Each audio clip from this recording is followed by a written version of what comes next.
So, nare-repair ang kidney. Tama? Pero hindi gamot. Nutrition. Hindi lason. Okay, sir? So, 120 days yan. Ang kidney po ay, ang kanyang trabaho sa loob ng katawan ng tao ay blood cleanser. Ang trabaho ni kidney, tagalinis ng ating dugo. Paano nalalaman ng mga doktor kung functional pa ang kidney ninyo? Pinapacheck namin ang creatinine. Ang ibig sabihin po ng creatinine ay poison within the blood. Lason na nakahalo sa dugo. Kapag mataas ang creatinine, anong ibig sabihin? Maraming lason na nakahalo sa dugo. Delikado, bakit? Ang buong katawan natin, simula ulo hanggang talampakan, dinadaluyan ng dugo. Tama ba? Tama. Paano kung may dalang lason yung dumadaloy na dugo? Delikado, pwedeng ikamatay ng katawan. Correct? So, chinecheck ngayon namin ang GFR. Ang ibig sabihin ng GFR, percentage function of the kidney.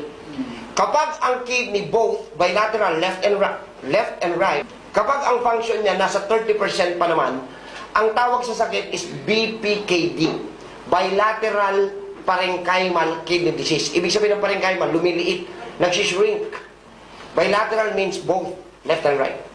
Pagka po between 16 to 29% na lang ang function ng both, ang tawag sa sakit is CKD, chronic kidney disease.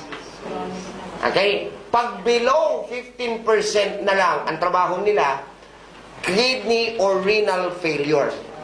Okay, ngayon, whichever the case may be, pakinggan nyo nga, mamaya yung solusyon.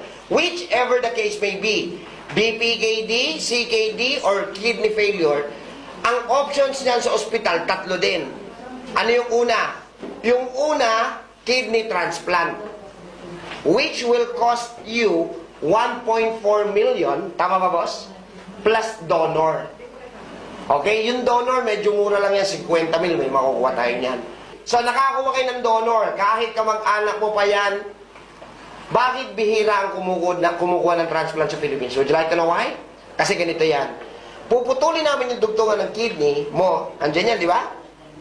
Ipapatong namin yung sa bago, yung kay donor. Hindi tinatanggal yung luma, nandun pa rin. Yes.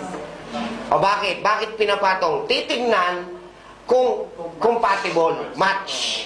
So, under observation yan for 6 months.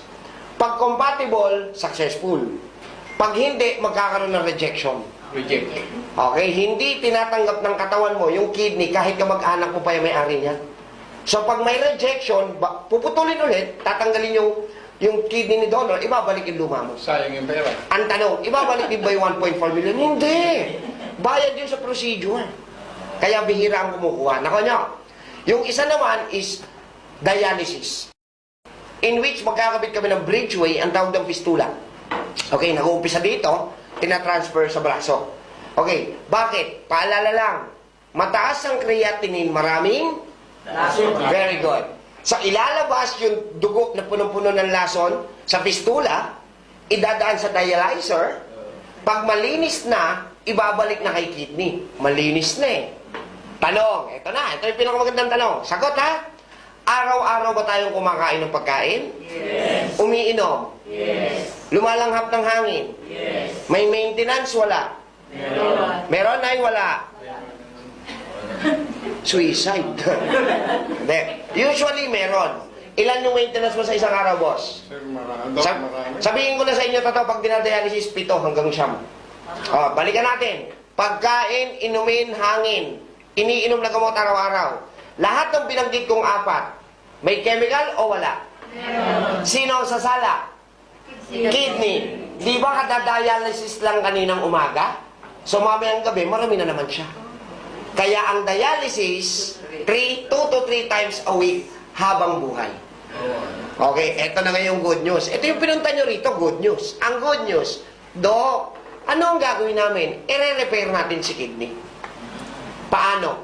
120 days of program of discipline. Dok, nare-repair ba yung kidney? Tatanungin kita. Kayo makakasagot. Pag ba sinuplayan ko ng nutrition si kidney at hindi lason, pwede siya makarecover? Yes.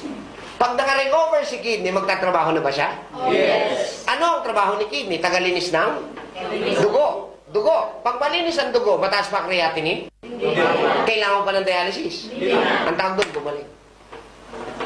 So, nare-repair ang kidney. Tama? Pero hindi gamot. Nutrition. Hindi lason. Okay, sir? So, 120 days, sir.